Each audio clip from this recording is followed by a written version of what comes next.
Alright, hello, welcome back. In this video I'm going to be telling you about what happens in this same situation when your characteristic polynomial brings you back complex roots. And this is a pretty interesting situation. This kind of like sort of realizing that we're going to need to worry about this when I put out that y double prime plus y equals 0. Okay, and we saw that kind of was going to correspond to a characteristic polynomial that had complex roots. But then we already knew solutions to it just from Cal 1. They were sine and cosine. It's like, wait a second, where is this all fitting together? And that's what I'm hoping to show you in this video. But before I begin, I need to remind you of a couple of facts that I'm not going to be going into why they're true in this video, but they certainly are. And if you're interested, maybe I'll link in the description some videos on why these particular things are true. So the first thing I need to point out is the even and odd identities for sine and cosine, because I am going to use these.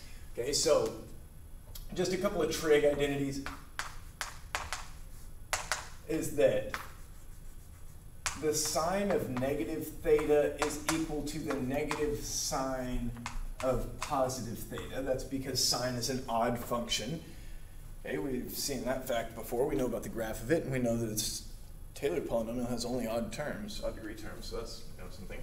And then cosine being an even function means that cosine of negative theta is the same as cosine of regular theta. Okay? And then I also need you to know for today that, hold on just a second, I'm getting a different color chart, is the Euler identity, which is that e to the I theta is equal to cosine of theta plus I times the sine of theta. Okay, I am not in this video presuming to explain to you why this is true. I'm only going to be working with that fact. Okay, if you're interested, I will link more detailed video in the description. Okay, so I've written down the things that I am going to need to work with. And then, there's actually something else. This is kind of a theorem from Algebra 2, or college algebra, or whenever you caught this, is that if z equals a plus bi is a root of a polynomial,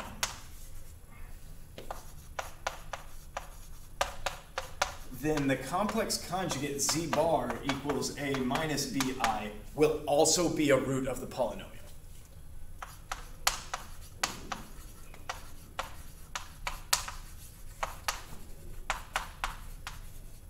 And I think that that's true when restricted to like real coefficiented polynomials. Okay, but it's definitely true for that, and that's all we're going to be interested in here because we are concerned with where b and c are real numbers. And specifically where b squared minus 4c is going to be negative, right? Because we are interested in the case where we are pulling back complex roots. All right, so I'm going to start off by supposing that, I go through this whole process, I get my characteristic polynomial, I find the zeros, and one of them comes back to be complex, right? What we know is that if a plus bi is a root of this, a minus bi will also be another root. Okay, so this means that r equals a minus bi is another root. Specifically, it's the other root.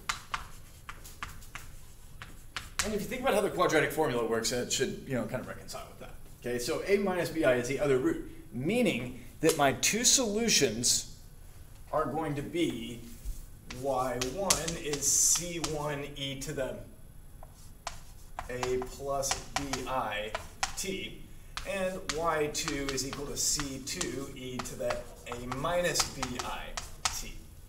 Okay, but this is going to be kind of a lot to deal with, especially the c1 and c2. I'm only going to deal with the exponential part of this, and I think you could, understand what to do with the c1 and the c2. So, where am I going here? Okay, now I'm going to need to apply the Euler identity. So I'm going to start with e to the a plus bi t.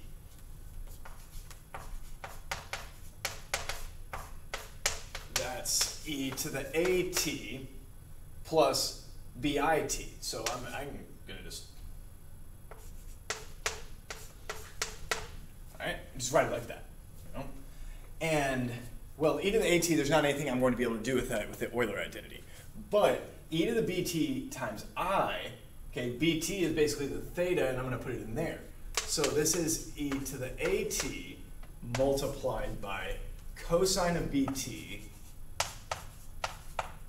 plus I times the sine of bt. All right? And that's, I think that's about as far as I want to take this right now. And I'm realizing I'm going a little bit off the shot. That's better. Okay, I can do the same thing and talk about e to the a minus bi to the t is going to be e to the at times e to the negative bt times I. Again, nothing I can do with e to the at, but now I'll have cosine of negative bt plus I times the sine of negative bt. And this is where I'm going to apply the even-odd identity. And, and so I'm going to say that, wait a second, cosine of negative bt is going to be the same as cosine of positive bt. Okay, so that's cosine of bt minus I times the sine of positive bt when I apply the odd formula to the sine. Okay. And, well, if I choose C1 and C2 to both be 1, this is my y1 and that's my y2. These are two solutions here. Okay. And what I told you a couple of times ago is that if we have two solutions to a homogeneous differential equation, then their sum will also be a solution to the homogeneous differential equation. And moreover, any linear combination of the two will be a solution to the homogeneous differential equation because it's always set to 0. So I'm going to say consider y1 plus y2 divided by 2. Okay, this is y1 and this is y2. Well, if I add them together, the imaginary parts will cancel and I won't have to worry about that anymore. So I'll have 2e to the at, if I add them together, cosine of bt divided by 2 is just going to be that. Okay, so that's going to be one of my solutions. That's just a solution. And then the real trick here is I'm going to take y1 minus y2, and maybe I'll just start with that. Okay, so there will definitely be this e to the at factored on the outside.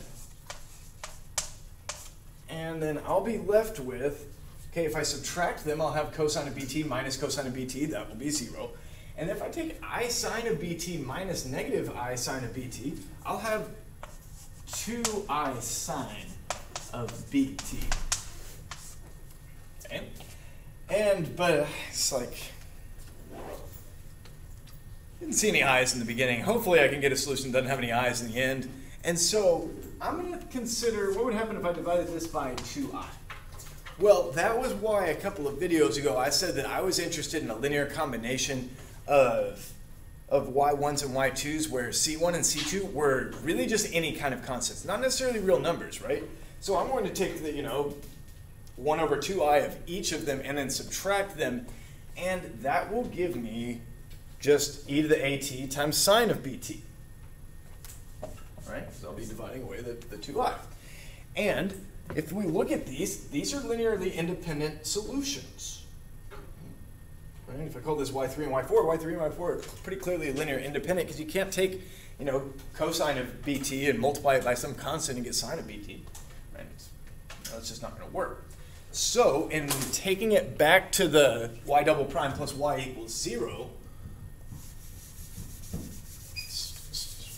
here, we know that that two of the solutions at least are y equals sine t and y equals cosine t.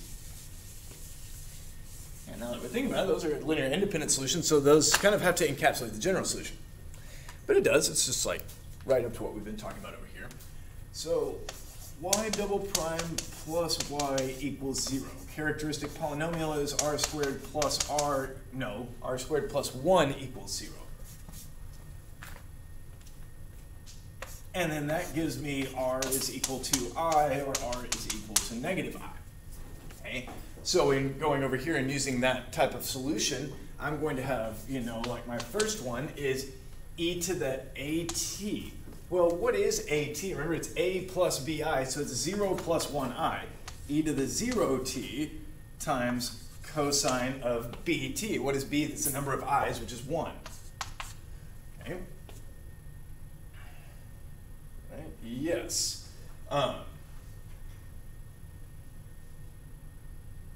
Yes, and of course, this was for a given, you know, value of a plus bi, so I'm going to have two different ones, right? Oh, up to a trig identity. Okay, yeah, might want to include that. Y1 is e to the 0t cosine of 1t.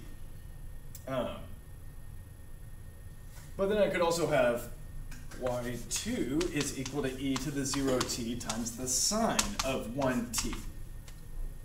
Okay. And then, you know, if I was to take this as negative t here for this negative I, it would look the exact same because they would just be, you know, kind of wrapped up in the constants c1 and c2 that I'm going to take for my general solution, which is y of t is equal to c1 y1, so that's 1 cosine t, plus c2 times the sine of t. Okay, and that's the general solution to that one. And that's why it fits with what, you know, kind of the algebra I was doing over here. Okay, after that, I think the next example I want to do is one that's going to be kind of just like genuinely new to you. It's where we're going to have to do the quadratic formula just like all the way from start to end.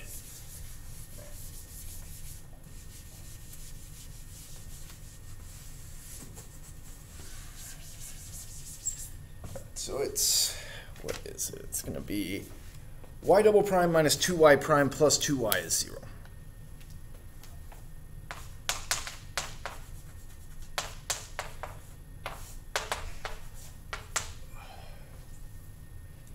Minus 2 plus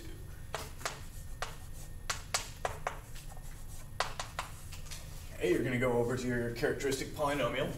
You'll have r squared minus 2r plus 2 equals 0. That doesn't look factorable to me, so I'm going to use the quadratic formula. I'm going to say r is equal to 4 minus 8 is negative 4 divided by 2. All right, so I've got 1 plus or minus, that's 2i divided by 2 is just going to be, okay, so this is 1 plus I and 1 minus I. Okay. So, you know, I've erased it, but I know it's e to the at cosine of bt.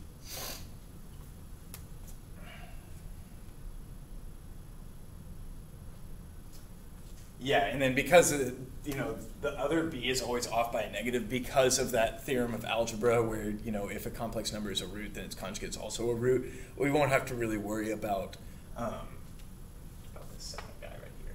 So I'm going to have y1 is equal to c1 e to the 1t cosine of 1t. And then y2 is going to be c2 e to the 1t sine of 1t. And if, you know, I don't know, maybe you're feeling doubtful, what you could do is you could take the derivatives of these things, you know, the first and second derivative, you know, combine them in that way and see that it does come back to 0. And this is what we're going to do if our characteristic polynomial comes back with complex roots.